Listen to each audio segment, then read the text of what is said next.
Բարի երեկո եւ բարի գալուստ հայկական ժամանակ տաղավարում զրուցելու եմ քաղաքագետ Դավիթ Ստեփանյանի հետ։ Բարև ձեզ, պարոն Ստեփանյան։ Պարոն Ստեփանյան, երեք երկրորդ նախագահը կրկին ասուլիսով հանդես եկավ։ Մի քանի թեզերի այնուամենայնիվ կարծում եմ արժե անդրադառնալ, հատկապես TRIP-ի հետ կապված, նախ որ երեք վարչապետը կրկին վերահաստատեց այն, որ TRIP-ը դա ներդրումային մեծ խոշոր ծրագիր է եւ նաեւ իր մեջ ունի անվտանգային մեծ կոմպոնենտ։ Երկրորդ նախագահը հակառակի մասին է պնդում, որ դա հակառակը փակուղի է տանում Հայաստանը եւ անվտանգային ռիսկեր է ստեղծում։ Հիմա հասկանանք, որտեղ է ճշմարտությունը, ինչ է TRIP-ը, հիմա սա տնտեսական պրոյեկտ է, խոշոր ներդրումային ծրագիր, ինչպես վարչապետն է ասում, եւ անվտանգային կոմպոնենտ է պարունակում, թե ինչպես երկրորդ նախագահն է մտավախություններ հայտնում, դա մեզ փակուղի է տանում։ Այս ամենը կլիներ շատ ծիծաղելի, եթե չլիներ տխուր։ Ինչի է տխուր, ինչի է ծիծաղելի։ Ծիծաղելի է, որովհետև այդպիսի հայտարարությունները իրենք իրենցով անհեթեթ են, ապաքաղաքական են,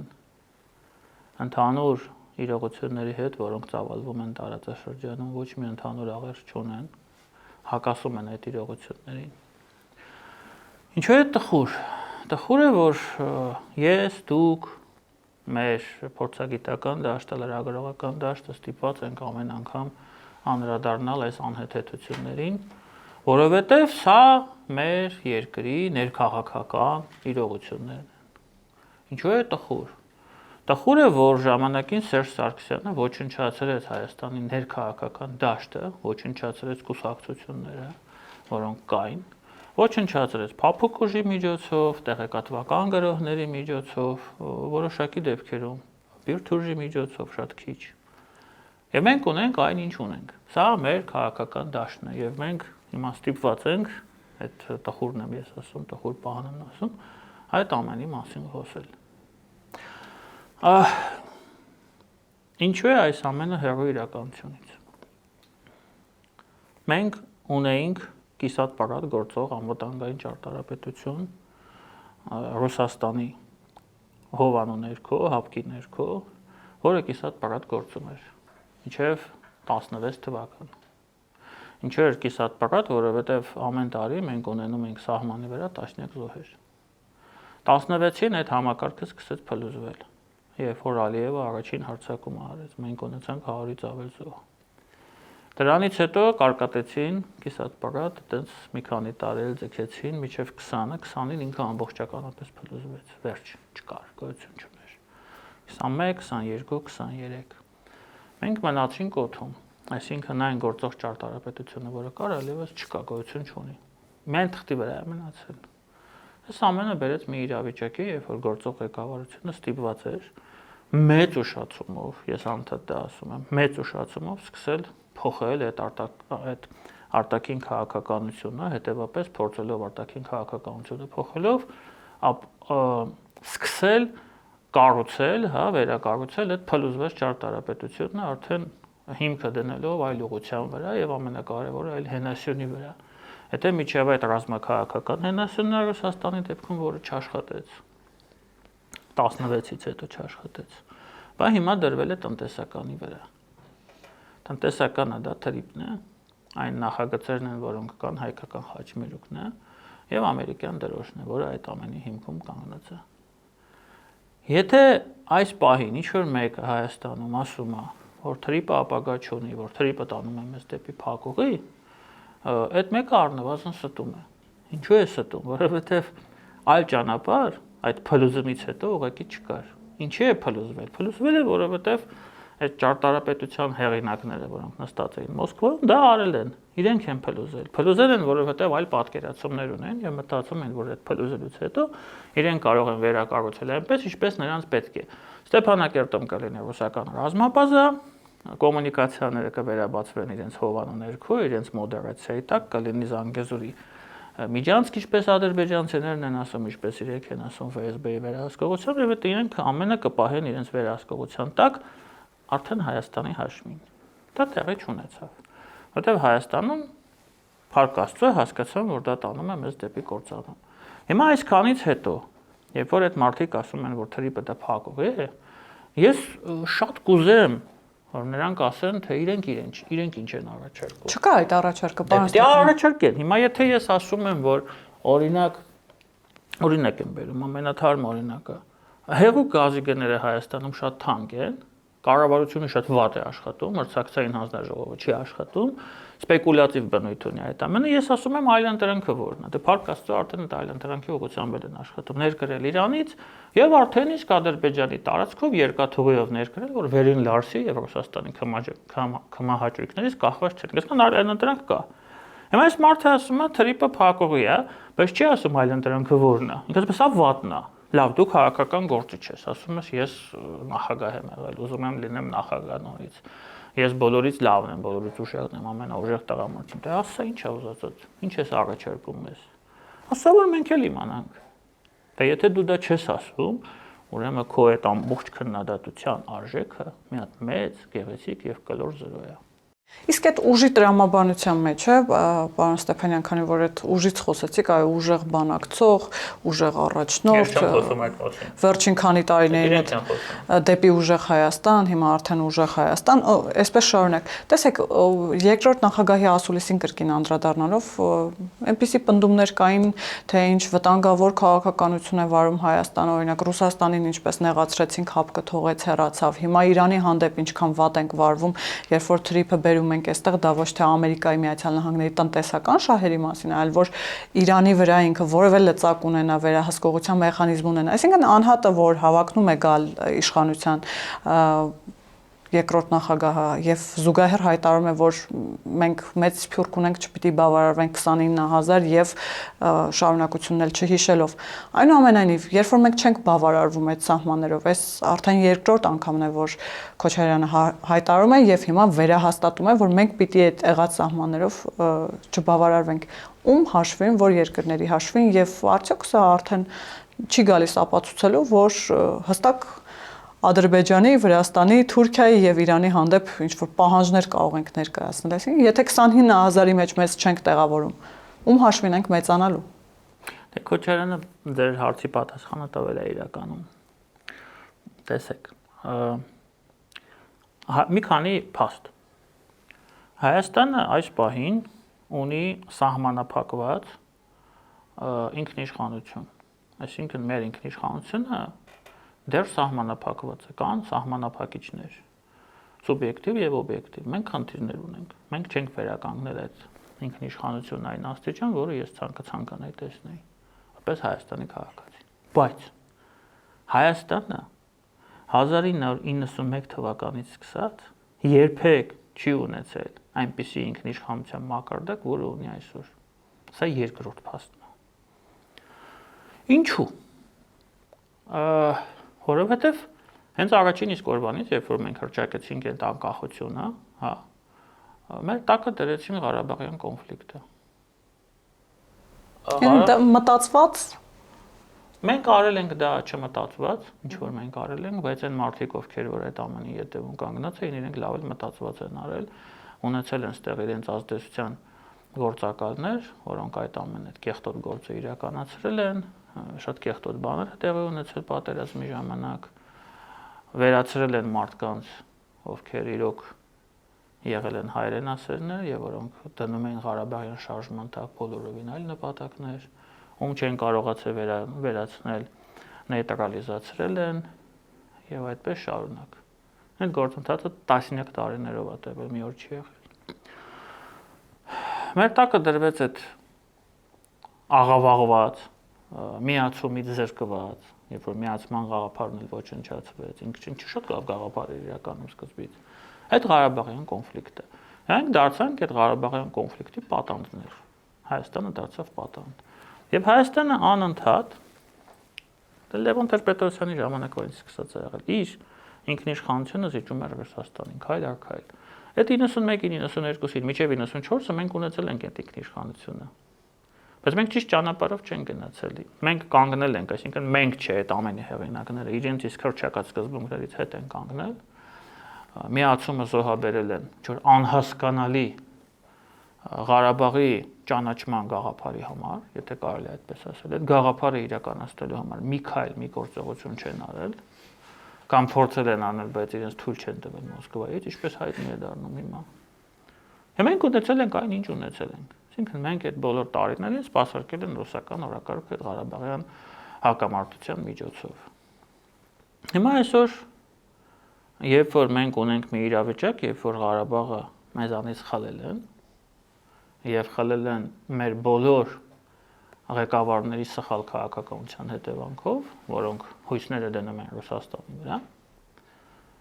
մենք ունենք հնարավորություն այլևս կախված չլինենք այդ գործոնից։ Կախված չլինենք Ռուսաստանից եւ մեր տակ այդ ռումբը չկա դրած այդ Ղարաբաղյան կոնֆլիկտը, որը որ կոչվում է։ Ես չեմ ասում դա լավ է։ Ես շատ կուզեի, որ մենք այն ժամանակ այդ միացումը անենք,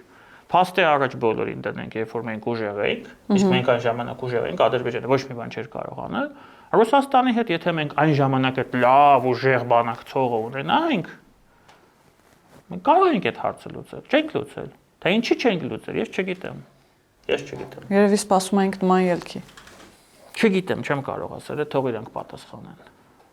Հիմա եկել ենք հասել ենք մի հանգրվան, երբ որ այդ խնդիրը մենք չունենք, մեր ձեռքերը հնարավորինս ինչ որ սահմաններում բաց են, մենք կարող ենք գործել, մենք բերել ենք ամերիկացիներին այս տարածաշրջան եւ փորձում ենք գնալ զարգացման ուղիով։ Ես նորից եմ ասում, հիմք դնելով, որպես հիմք ընդունելով տնտեսություն, տնտեսական զարգացում, որպես անվտանգության զարգացման հիմք։ Որ մենք չի ասում, որ բանակ չպետք է ունենանք եւ չզարգացնենք, բայց հիմքը սա պետք է լինի։ Հիմա այդ մարդը, այդ անձնավորությունը ասում է, չէ, լավ չի սենց։ Եկեք նորից մի հատ ինչ որ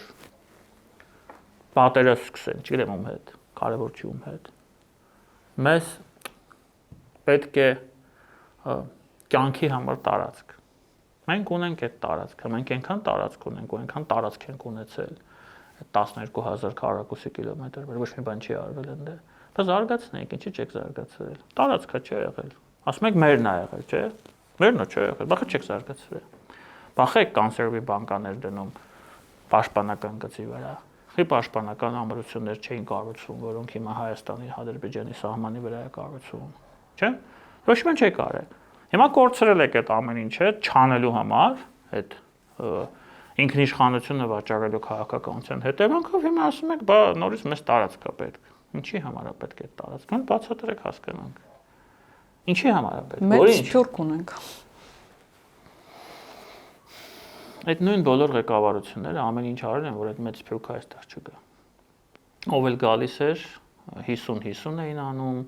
բռնում գցում էին բանտերը։ Մենք սփյուռքից եկած ներդրողներ ունենք, որոնք բանտում մահացել են իրենց իշխանության տարիներին։ Ծեծում էին պադիեզներում, ահաբեկում էին, սպառնում էին, գցում էին։ Հիմա էլ մեծ սփյուռք, ինչ մեծ սփյուռք։ Այդ սփյուռքը հազիվ պրծել է ձեզանից, ինչ սփյուռք։ Չէ, հասկանում եք, սա փարիսեություն է էլի, սա անազնիվ պահվածք է, երբ որ դու արել ես ինչ-որ բաներ, որոնց համար առնվազն պետք է հիմա զղջաս եւ ապաշխարես, դու դրա փոխարեն դուրս ես գալի, ասում ես ես ուժեղ եմ, ես եմ, թողեք ես նորից հետ գամ, ես նորից ամեն ինչ կարգի կբերեմ։ Այն դեպքում, երբ որ քո ամբողջ անցած ճանապարհը դա առնվազն սխալների, իսկ եթե որպես մաքսիմում վերցնենք, դավաճանության ճանապարհ է եղել։ Պարոն Ստեփանյան, Ղարաբաղյան կոնֆլիկտից խոսեցիք, տեսեք, այսպես եթե նայենք լոկալ տպավորություններ, թե դա կոնֆլիկտ է Հայաստանի եւ Ադրբեջանի միջեւ, ինչ որ անհասկացվածություն կա, վիճարկում են հողերը, մեկն ասում է սա իմն է, մյուսն ասում է սա իմն է, բայց երբ որ ավելի խոշորացուցի տակ փոքրացնում ես այդ պատկերը եւ աշխարհագրությունը, տպավորություն է թե շատ ուժեր, երկրներ, աշխարհաքաղաքական խաղացողներ օգտվել են հենց այդ վիճակից ու հիմա է պարզ դառնում թե ովքեր են օգտվել, որովհետև հիմա առնվազն տարօրինակ հայտարարություններ ենք լսում անգամ երկրներից, բարեկամ երկրներից, որոնք կարծես թե շահագրգռված պիտի լինեին հայ-ադրբեջանական հարաբերությունների կարգավորմամբ եւ կամ խաղաղության գործընթացով, որովհետեւ գիտեք, երբ որ իրավիճակը սրվում էր, առնվազն բոլոր երկրները կոչ էին անում վերադառնալ սեղանի շուրջ, բանակցել, բանակցային ճանապարհով հարցերը լուծել։ Հիմա երբ որ կարծես Հայաստանը եւ Ադրբեջանը բանակցում են, շատ երկրներ դրանից դժգոհում են, անուններ չեմ ուզենա տալ, բայց այնուամենայնիվ որտեղ է խնդիրը այս դեպքում։ Այսինքն ինչու որոշ ուժերի երկրների սկսել է ձեռք չտալ Հայաստանի եւ Ադրբեջանի կարգավորվող հարաբերությունները, այդ թվում նաեւ որոշ ներհայաստանյան շրջանակների։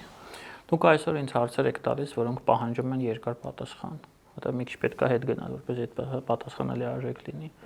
Ես նորից եմ ասում, Ղարաբաղյան կոնֆլիկտը երբ որ սկսվեց, ինքը ինչից սկսվեց։ Լեռնային Ղարաբաղում մեր ապրող հայրենակիցները ասացին, մենք ուզում ենք միանանք Հայաստանին, չէ՞։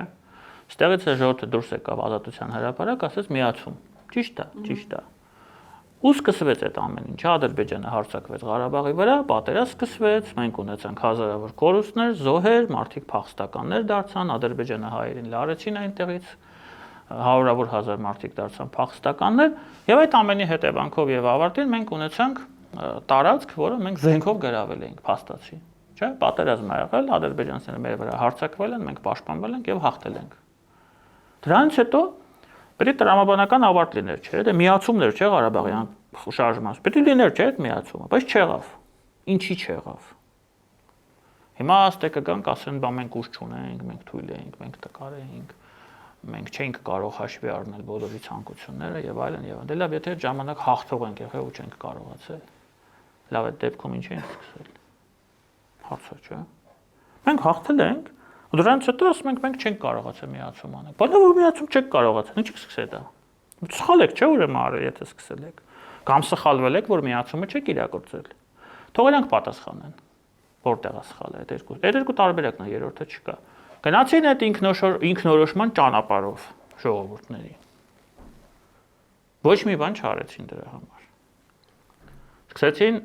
սպասարկել ռուսական շահը։ Սա կարևոր է, սա առանցքային է։ Ռուսական շահը ինչու՞մ էր այդ կոնֆլիկտում, որ ինքը տարավ բաժանարար գիծ Հարավային Կովկասում, մի գիծը տարավ Վրաստանում, Հարավային Օսիայի, Աբխազիայի կոնֆլիկտի միջոցով, մի գիծը այստեղ։ Եվ տարածաշրջանը փակեց, որպես կոմունիկացիոն տրանզիտ գոտի փակեց բոլորի համար։ Սա փակվեց, մի հատ sense փական դրվեց։ Լևոն Տեր-Պետրոսյանն ինչ ասաց, որ Ղարաբաղյան կոնֆլիկտի բանալին Մոսկվայում է։ Ուստի Ղարաբաղյան կոնֆլիկտի լուծման բանալին էր Մոսկվայում, այլ տարածաշրջանի բանալին էր Մոսկվայում։ Այդ բանալին մենք ենք տվել իրանց։ Այդ բոլոր տարիներին փակ պահեցին,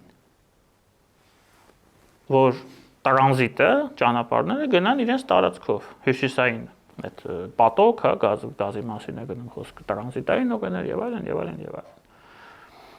Հետո երբ որ իրանք հասկացան, որ ամեն ինչ այդքան հեշտ չի, եւ որ պետք է հարձակվեն Ուկրաինայի վրա, դա եղել է 20 թվականից առաջ։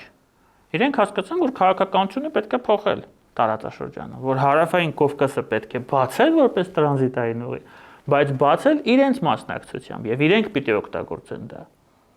Որտեղ դա նաեւ թուրքերն են պահանջում։ Այսինքն նոյեմբերի 9-ի 9-րդ կետի մասին ենք խոսում։ Այո, դե դրա մասին որոշումը ավելի վաղ է կայացվել։ Ու եղավ այդ 44 օրյա պայմանավորված պատերազմը իր բոլոր զոհերով եւ կորուստներով մեզ համար մեր հաշվին դա եղավ մեծ հաշվով։ Ինչից հետո իրավիճակը փոխվեց տարածաշրջանում։ Երբ որ իրավիճակը փոխվեց եւ այստեղ վերջապես հասկացան, որ եթե մենք այսպես շարունակենք, մենք կզրկվենք Հայաստանից այնպես ինչպես Արցախից ենք զրկվել, որոշում կայացվեց խաղի կանոնները սկսել փոխել։ Եվ Ռուսաստանի կանոններով այլևս չխաղալ։ Ինչից հետո եղավ այն, ինչ տեղի ունեցավ։ Հիմա այս նոր փաստացի տարածաշրջանային մոդերատորը, որը գտնվում է Վաշինգտոնում եւ որի անունը Դոնալդ Թրամփ է եւ Պետդեպ, իրենք փոխել են խաղի կանոնները եւ այս տարածաշրջանը ուզում են վերաբացեն։ Ոչ թե ռուսների շահերից ելնելով, այլ իրենց շահերից ելնելով առաջին հերթին, որովհետեւ այդ ամբողջ կոնֆլիկտը, որը այդքան տարի մենք սպասարկել ենք մեր արյունով, արդեն չկա այդ ամենը։ Մենք այդ զոհերը տվել ենք, այդ կորուստները տվել ենք, իրավիճակը չկա, Ռուսաստանը առաջվա Ռուսաստանը չի, այդ ամբողջ աշխարհակաղակական իրավիճակը շուռ է եկել, փոխվել է։ Հիմա այսքանից հետո, երբ որ սրանք տեսել են այս ռուսները, որ ինչ որ իրենք արել են, իրենց դեմ է շրջվել, որովհետև Ալիևը եւ Փաշինյանը շատ հետաքրքիր ձևով ինչ որ պահի որոշեցին խաղալ իրար հետ, իրենք փորձում են այս ջղաձգումները անել, որոնք հիմա են անում։ Ասում են, իհարկե իրենց պետք չի որ Ադրբեջանի եւ Հայաստանի միջև լինի խաղաղություն։ Իհարկե իրենց այդ 6 նոցներին այստեղ պետք չի որ լինի խաղաղություն։ Իրենց պետք է որ պատերազմ լինի, որ տարածաշրջանը, քանի որ իրենք չեն կարողացել բացել իրենց շահերից ելնելով, չբացվի ոչ մեկի շահերից ելնելով։ Շարունակի մնալ փակ։ Չէ՞։ Էսա։ Սրա համար է այս ամենը գնում։ Որովհետև այդ ամբողջ ճանապարհը, որը 88-ից սկսվեց, շեղվեց, այլասերվեց, փչացավ։ Մենք հասել ենք այսօր 2025-ին, այդքան զոհ տալով։ Եվ դա եղել է անիմաստ։ Ես ճիշտ եմ հասկանում, որ այնուամենայնիվ Հայաստան-Ադրբեջան հարաբերությունների բանալին այսօր Երևանում, Բաքվում եւ զուգահեռ Վաշինգտոնում են գտնվում, որովհետեւ դուք ասացիք այդ հարաբերությունների բանալին առաջ Մոսկվայում էր։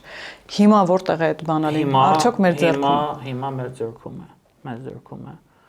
Եթե Ալիևի վրա չկարողանան ազդեն, արտաքին խաղացողները, կլինի դա Ռուսաստան, կլինի դա, չգիտեմ, Իսրայել, ով ուզում ալինի, եթե այս գործընթացը շարունակական լինի խաղաղության, այս խնդիրը կլուծվի վերջնականապես, իսկ այս խնդիրը եթե լուծվում է վերջնականապես, դա առաջին հերթին հայ եւ ադրբեջանցի ժողովրդի շահերից է բխում։ Որտեղ մենք այսքան տարի պատերազմել ենք ոչինչի համար։ Սա փաստ է մնում։ Հիմա մարդիկ կասեն, բա Ղարաբաղը։ Մենք Ղարաբաղը կարող ենք պահել։ Ղարաբաղը հիմա կլիներ հայկական։ Եթե ամենասկզբից այն ինչ որ դրվել է Ղարաբաղյան շարժման տակ,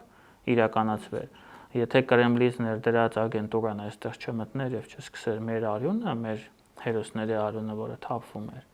օգտագործել այլ երկրի, տվյալ դեպքում Ռուսաստանի իրենց կուրատորների շահերը սպասարկելու համար։ Դրա համար թող ոչ մեկ չփորձի դուրս գա ու ասի թե գիտեք, Ղարաբաղից ուրանում եք, չգիտեմ ինչ եք անում, չենք ուրանում։ Ուղղակի իրերը անվանում ենք իրենց անուններով։ Եթե կար նպատակ, որ Ղարաբաղը լիներ հայկական, պետք էր միացումը իրականացնել այն ժամանակ։ Եթե չէին կարող իրականացնել, ուրեմն պետք չէր սկսել։ Թող իրենք ասեն, որտեղ են սխալվել։ Առաջի դեպքում թե երկրորդ։ Այնուամենայնիվ, պարոն Ստեփանյան, կարծես թե Ռուսաստանում, Կրեմլում իրավիճակը այնքան հանդարտ է, որ առնվազն Լավրովը ամեն շաբաթյա մակարդակում որոշակի անհանգստություններ է արձանագրում, հետո այդ անհանգստությունները նաև այսպես հրապարակում է, որ մենք էլ դրանց տեղեկանանք, անցած շաբաթ գիտեք խոսել էր քաղբանտարկյալներից, հիմա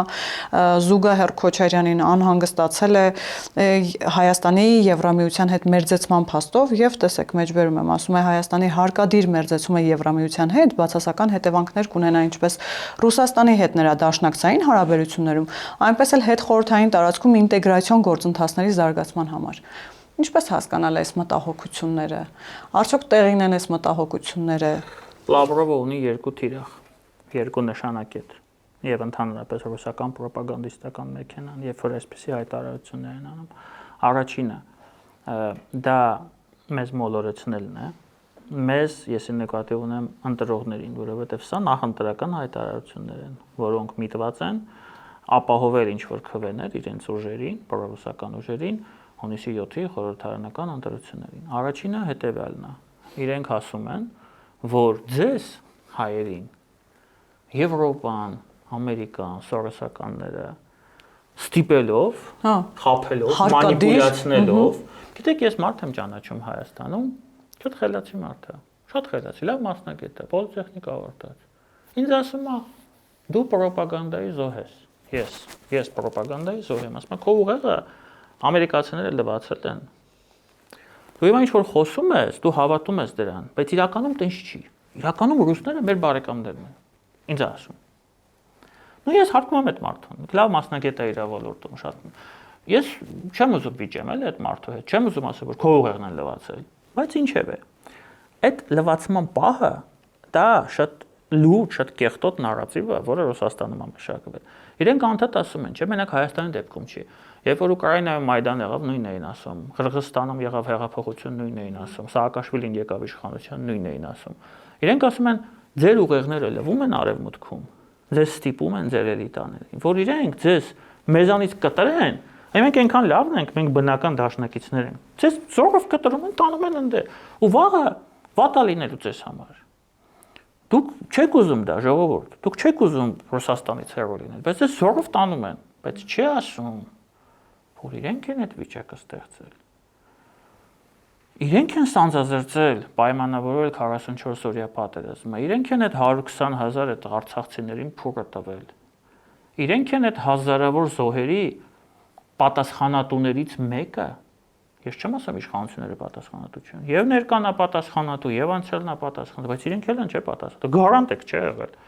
Դուք այդ ձեր դերակատարումը 180 աստիճանով փոխել եք ու սանձազերծել եք մի գործընթաց, որը բերել է զոհերի, որը բերել է Արցախի կորուստի, չէ՞։ Բայց այդքանից հետո, այդ տասնամյակների ստորություններից հետո, այդ մեր նվաստացումից հետո ազգային, երբ որ մեր ձեռքից անընդհատ խլում էիք դուք, այսօր այդ բանն էիք խլում, երկաթուղին էիք խլում, հետո Գազպրոմն էիք խլում, հետո բաշխիչ ցանցերն էիք խլում, հետո մարզգործարանն էիք խլում, ասում եք, եթե չէ գազը կթանկացնեմ։ Այդ բանը 100 գազարդը ոնց դարձավ Գազպրոմ Արմենիա։ Ասում են գազը գինը կթանկացնենք, սրանք է բռնում տալիս էին։ Սա բարեկամի պահվածք է, հա։ Այդքանից հետո էլ ասում են մենք ենք ձեզ պահել այսքան տարի։ Մենք դուք պահել ենք, իսկ դուք անշնորհակալ եք։ Այսինքն սա առաջին նպատակն է, շուռ տալ իրականությունը, ցույց տալ, որ ոչ թե իրենք են մեզ գցել, այլ մեր ղեկավարությունն է մեզ գցում, որովհետև մեր ղեկավարության ուղեղը լվացած է արևմուտքից են, Սորոսն է լվացել, մտել է ուղեղները լվացել, ու իրանք հակառակ ժողովրդի շահերի, որոնք պահանջում են, որ մենք լինենք Ռուսաստանի հետ բարեկամներ, մեզ տանում են արևմուտք։ Սա առաջին պատճառն է, եւ երկրորդ պատճառը դուք ասացիք, սպառնալիքներն են։ Իրենք ուրիշ բան չգիտեն։ Այ եթե դուք մեզ հետ բարեկամություն չանեք, եթե դուք մեզ չլսեք, եթե դուք մեզ չտաք Զանգեզուրի միջանցք 9-րդ կետով, մեր FSB-ն այնտեղ չկանգնի, եթե դուք գլուխներդ կախ չանեք այն ինչ որ մենք ձեզ ասում ենք, մենք ձեզ ԵԱՏՄ-ից դուրս կշպրտենք, դուք էլ ձեր այդ լոլիկ-մոլիկը չեք կարա ծախեք Սարատովում։ Էսա։ Սպառնալիքը սա է։ Եթե իրենք վստահ լինեն, որ իրենք գազը կփակեն, լավ, sense հարց չունեք դուք օրինակ, չի գազը չեն թանկացնում ռուսները։ Իսկ ինչու չեն թանկացնում, պարոն Ստեփանյան։ Այդ ինչու են ժամանակ այդ Սերժ Սարգսյանը, որը իրենց ամենալավ բարեկամներ, անընդհատ սպառնալիքը կար, չէ, գազը թանկացնում։ Թանկացնում են, ասում են կթանկացնենք այդ բան, որտեղ հասկանում են, որ եթե այդ սպառնալիքը բերեն առաջ չի աշխատի։ Ի պատասխան օրինակ մենք բռնք հապկից դուրս կգանք։ Սա ի՞նչ է։ Սա ինքնիշխանություն է։ Այն ժամանակ ինքնիշխան չենք եղել։ Կանչում էին մի հատ սենց էին անում, պարում էին դեմները։ Մարդը 3 տարի մեզ տանում էր Եվրամիություն, հետո հակասահմանադրական որոշում կայացրեց մի օրվա մեջ Մոսկվայում, տարավ մցրեց Մաքսային միություն։ Բայց հիմա ինչի չեն անում, թողանեն։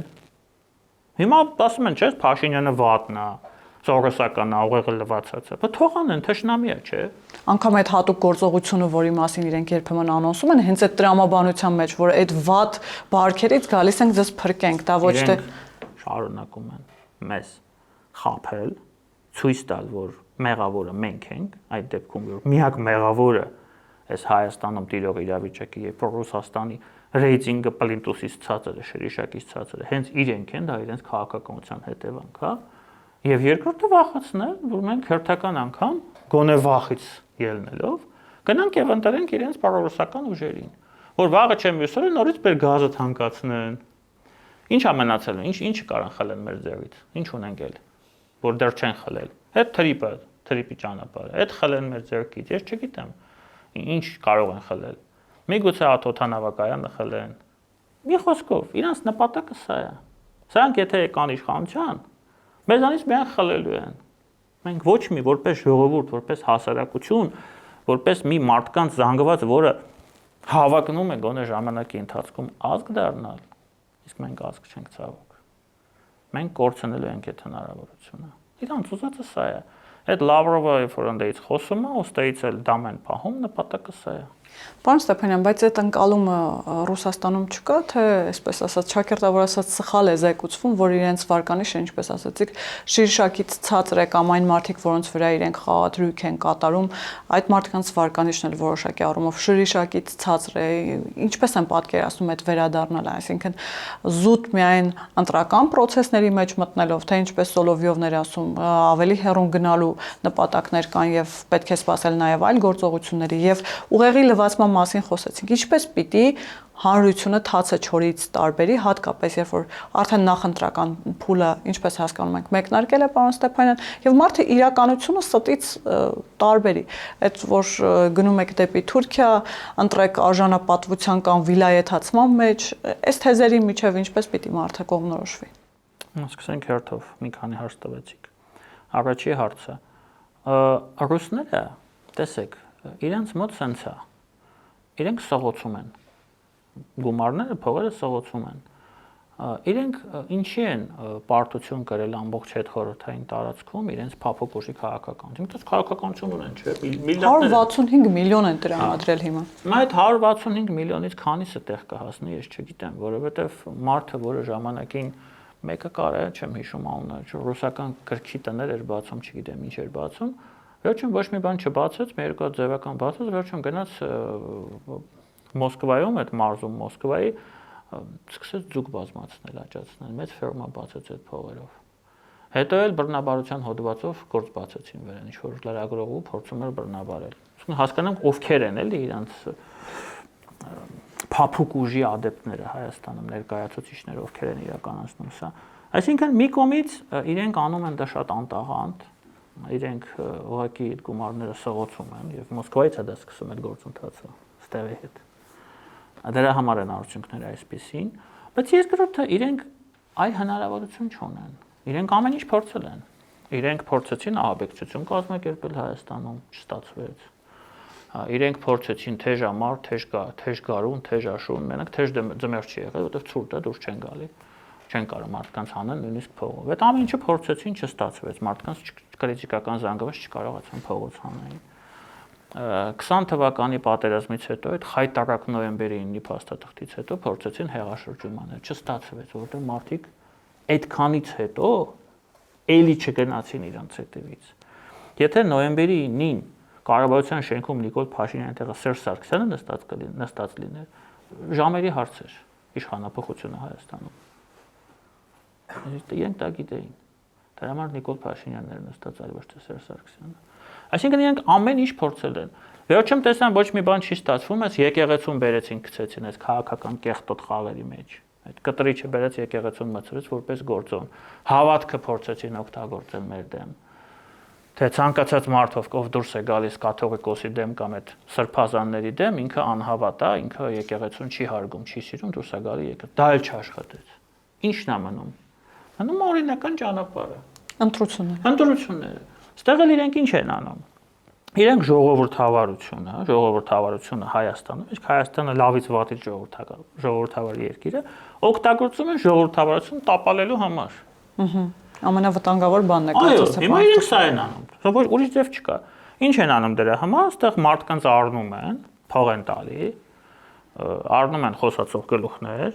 առնում են կոմենտչիներ, առնում են քաղաքական գործիչներ, առնում են լրագրողներ, որոնք այդ ամենը ապահովում են։ Ինչն են ապահովում, մարդկանց ուղեղի լվացում։ Ձեր այդ ասածն են ասում են, եթե դուք մեզ չընտրեք, պրոռուսական ուժերի չընտրեք, վաղը Թրամփը գալու է ստեղ, մի հատ թուղթ կստորագրի, ձեզ կհանձնի թուրքերին ու կգնա։ Թուրքերն է կգան, ստեղ եղեր կանեն։ Լավ չի հենասապոգի տակ ապուկ եկել է, գոնե չեն սպանում։ Կարան վաճառեն ձեզ, կարան մի հատ քացով խփեն, հա, կարան ասեն կուդա ժվատնաց դինից, բայց չեն սպանելու։ Դա էլ ասոց սպանեցին։ Ինչքան մարդ սպանեցին։ Մի խոսքով, էսա։ Հիմա ձեր վերջին հարցը։ Ինչպես հանրությունը պիտի այդ մանիպուլյացիայից թացը չորից տարբերի, այսպես։ Հանրությունը պետք է դիտի հեռուստացույց, ինտերնետ, այսպեսի հաղորդումներ, չեմ ասում մեն ձեր ալիքը, բոլոր ալիքները։ Տեսնի, ով ինչ է ասում, ով ինչ է առաջարկում։ Ասենք մարդ, որը դուրս է գալի, ասում է